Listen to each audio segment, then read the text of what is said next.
Tag-ulan na po mga Carspi. Dapat magbaon po tayo ng payong at magpahit po ng mga insect repellent dahil sa pag nakagat tayo ng lamok, ay baka magkaroon po tayo ng dengue. Kaya ngayong umaga makakapanayin po natin si Dr. Elmer Balbin, isang pediatric infectious disease specialist, para bigyan po tayo ng gabay para makaiwas po sa sakit na dengue. Doc, magandang umaga po. Welcome po sa Rise and Shine Pilipinas. Si Diane Querer po ito, Doc.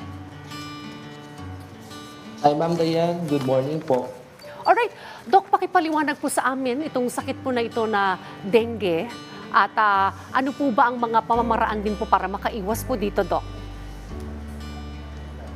Sige, so good morning po, Ma'am Diane. Good morning po sa viewers natin sa PTV. So thank you for that question. So yung dengue po kasi is caused by the dengue virus. Usually yung dengue virus ay merong 4 na serotypes. Yung dahilan bakit na-infect yung tao because of dengue is due to the bite of a mosquito. So galing sa mosquito, yung virus natatransmit talaga sa tao. So how to prevent it? Siyempre, ipiprevent natin yung spread ng mosquito. For example, yung Department of Health kasi meron silang 5S program for that. Yung 5S po is composed of number 1, seek and destroy. Usually, seek and destroy yung mga lugar kung saan maraming mga lamok or merong stagnant water. Number 2 is yung magsisik talaga ng early consultation yung mga parents kapag may symptoms yung anak nila. Number 3 is self-protection. Yung sinabi nyo, mga insect repellents, they can help. Mag-wear kayo ng mga long pants or long sleeves, especially po sa time or sa mga lugar na maraming mga lamok. Magsusupport ng fogging during the outbreak. At syempre, mag-sustain yung hydration. So yun ang 5S po na program ng Department of Health for dengue. Ayan, Doc. So, tanong ko naman ngayon, hanggang ilang taon ba ang pwede matamaan ng dengue? Oh, so thank you po. So yung dengue kasi can really affect any age group. Wala naman kasi pinipili yung mosquito kung sino yung i-infect nila or i-bite nila. So from newborns hanggang matatanda, you can have dengue. Although it just so happens that dengue is more commonly symptomatic sa mga younger children. Yung possible reason siguro dyan is that yung immune system ng younger age group is mas mahina compared to adults, and syempre unlike yung sa matatanda, matutuloy talaga ng mga adults yung mild illness, at yung sa mga bata kasi minsan hindi lang express yung nararamdaman nila. So yung payo ko sa mga parents, if yung anak nila ay mayroong lagnat at masama talaga yung pakiramdam, it would be better or safer to bring them to a clinic or a hospital. Doc Elmer, ano naman po mga simptomas itong dengue na dapat po nating bantayan? So, thank you po ulit sa question ng Ma'am Diane. So, yung symptoms kasi ng dengue is divided into 3, depending on the severity. First po natin na category is dengue without warning signs. Yung manifestations po natin usually includes fever, minsan nagsusuka sila, minsan may mga joint pains at rash.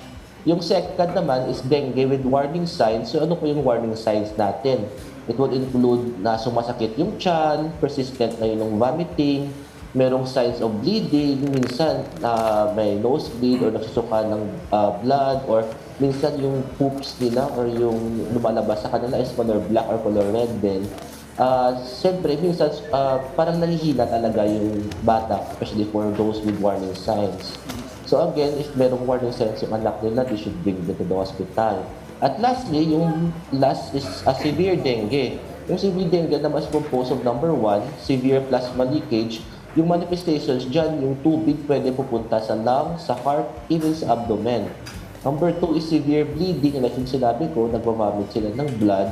And minsan, yung stool nila, naging black na yung kulay. That's also a sign of bleeding. At number 3, severe organ impairment, or may signs of heart failure, liver failure, at even kidney failures, especially if severe na po yung dengue. Bawat taon, Doc, tumataas ang cases ng dengue dito sa ating bansa. Kumusta naman po ngayon ang cases ng dengue so far? So what I can provide lang po is what the Department of Health has given us. So as of June 1 po, meron na po tayong 70,498 cases of dengue. At yung cases na yon ay merong 197 deaths, or siguro around 0.28% lang na case fatality rate. So if we base on that data, more or less yung survival rate mataas naman, around 99.7%. So most of the patients na natin with dengue, or most of the children natin with dengue, survive naman po. Dok, paano naman po ang treatment sa mga dengue patients? So, in terms of treatment po, kasi wala naman po tayong antiviral or antibiotics na binibigay for dengue. Yung treatment talaga for dengue is supportive at pag-monitor po ng complications.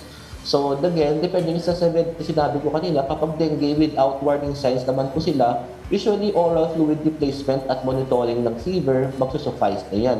So, no need to admit yung patient. Kapag meron warning signs, most of the time, oral fluid replacement pa din, magbibigay ng antipyretics if merong lagnat, at syempre, pag-monitor ng anak nila for progression ng symptoms. Most of the time, hindi naman kailangan i-admit, but if malayong lugar nila or masama talaga ang pakiramdam ng anak nila, you should really bring to the hospital. At kung severe dengue naman, yung sinabi ko kanina, ayun, dalaghin nyo talaga sa hospital kasi masama na talaga yung complications niya. Doc, meron po ba ang mga home remedies na pwedeng gawin para maiwasan ang dengue? So, thank you po. So, for the home remedies, yun po rin yung in-advocate ng Department of Health and for our society, the Philippine Pediatric Society and the Infectious Disease Society of the Philippines, yung 5S policy pa rin kontra dengue. So, again, number 1, search and destroy, especially sa mga lugar na maraming lamok, stagnant water. Seek up yung mag-early consultation kapag if may manifestations na ng warning signs yung anak nila, magpa-check up po talaga sa doktor yung mga magulang. Self-protection measures like yun, long pants, long dresses, at mosquito repellents, they can also help on decreasing dengue. Siyempre yung mga fogging kapag meron outbreaks lahat. At siyempre always inform yung parents to always hydrate their child, especially kung nalalagnat, drink plenty of water kasi most of the time, supportive naman talaga yung management of dengue at hindi naman sila kailangan i-admit po. Well, Doc, maraming salamat po sa mga ibinahagi po ninyo sa aming mga impormasyon patungkol po sa dengue. Thank you very much, Doc Elmer. Thank you po, Ma'am Dayan.